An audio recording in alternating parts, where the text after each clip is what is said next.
नमस्कार दोस्तों, स्वागत है आप सभी का Arnav short hand and typing institute में। आज का डिक्टेशन दैनिक जागरण संपादकीय 23 जुलाई 2026 का, जो कि 80 शब्द प्रति मिनट से होगा। आप लोग बिल्कुल ध्यान से लिखेंगे। डिक्टेशन अगले 5 सेकंड बाद स्टार्ट होगा। स्टार्ट।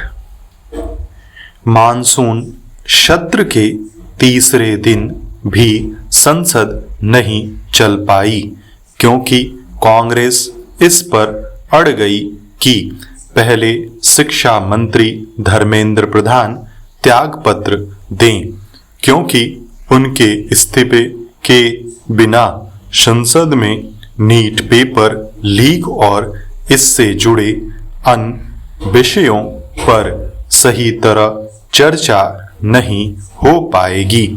यह विचित्र तर्क है और इसका उद्देश्य जानबूझकर ऐसी परिस्थितियां उत्पन्न करना है जिससे संसद में चर्चा ही न हो सके। उसके इस रवैये से उसकी अगंभीरता का ही पता चलता है। कांग्रेस का व्यवहार यह भी बता रहा है कि उसका उद्देश्य नीट मामले पर संसद में कोई सार्थक चर्चा करना नहीं बल्कि हंगामा खड़ा करना है। यही भाव भंगिमा कुछ अन्य विपक्षी दलों की भी दिख रही है। यह भी दिख रहा है कि उनमें इसके लिए होड़ मची है कि कौन छात्र हित की अधिक चिंता करता हुआ दिखे। इस सब की नौबत इसलिए भी आई क्योंकि सरकार ने नीट मसले पर जंतर मंतर पर धरना दे रहे समूह सीजेपी से समय रहते संपर्क संवाद करने की आवश्यकता नहीं समझी। उसने यह काम उस दिन किया जिस दिन संसद का मानसून सत्र शुरू हो रहा था और साथ ही सीजेपी का संसद मार्च भी।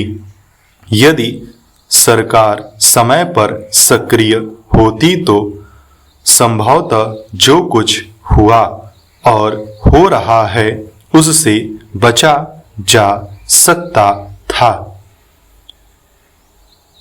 नीट पेपर लीक मामले में शिक्षा मंत्री धर्मेंद्र प्रधान की जवाबदेही बनती है, लेकिन उनका इस्तीफा समस्या का समाधान नहीं। ध्यान रहे, परीक्षा में सेंध नीट का आयोजन करने वाली एजेंसी एनटीए की निगरानी में कमी के कारण लगी इस तथ्य की भी अनदेखी न की जाए कि उन्हीं परीक्षकों ने पेपर लीक कराया जिन पर इस परीक्षा की सूचिता बनाए रखने की जिम्मेदारी थी। स्पष्ट है कि यह नैतिक पतन और भ्रष्टाचार की पराकाष्ठा का भी मामला है। इसके खिलाफ भी आवाज उठानी चाहिए। शिक्षा मंत्री का त्यागपत्र विपक्ष को संतुष्ट भले कर दे, लेकिन इससे परीक्षा व्यवस्था में सुधार सुनिश्चित नहीं होगा। आज की सबसे बड़ी आवश्यकता परीक्षाओं की पवित्रता बनाए रखने वाले तंत्र का सही तरीके से निर्माण करना है। एनटीए ने ऐसे तंत्र के निर्माण के लिए अभी जो कदम उठाए हैं वे पर्याप्त नहीं।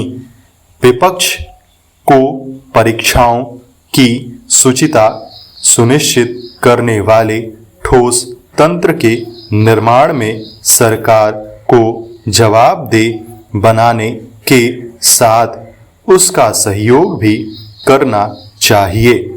यह तब संभव होगा जब इस पर संसद में गंभीरता से चर्चा होगी।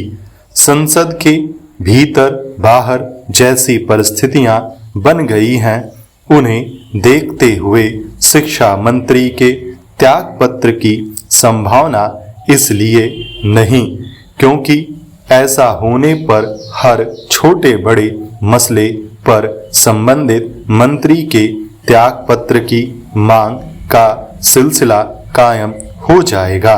यह सिलसिला सरकार को कमजोर करने के साथ ही उन तत्वों को बल भी देगा जो अराजकता पर यकीन करते हैं। स्टॉप।